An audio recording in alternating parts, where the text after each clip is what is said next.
మా రాజశ్రీ ఎస్పీ గారి ఉత్తర్వు, అన్నమయ్య జిల్లా ఎస్పీ గారు ఉత్తర్వు మేరకు మా సిఐలు, మా సబ్ డివిజన్లో పోలీసులు ఆన్ ఇన్ఫర్మేషన్ పైన ముఖ్యంగా తాలూకా సిఐ శేఖర్, ఎస్ఐలు మన అందరినీ కాలువ దగ్గరికి పోయి కొత్తపల్లి దగ్గర కాలువ అడ్డం వల్ల మమ్మల్ని చూసి వాళ్ళు పారిపోయారు.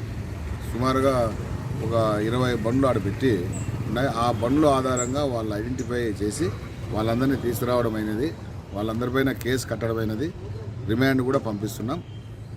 తర్వాత వాళ్ళ పాత నేరస్తులు ఏమైనా ఉన్నాయో వెరిఫై చేస్తున్నాం.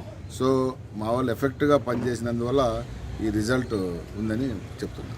ఆ బండ్లతో పాటు ప్యాక్ ముక్కలు ఆడ 52 సీజ్ చేశాము. తర్వాత అమౌంట్ కూడా అక్కడ పారేసిపోయింది ఒక 82,000 వరకు సీజ్ చేశాము. క్యాష్, ఒక పట్టా సీజ్ చేశాము.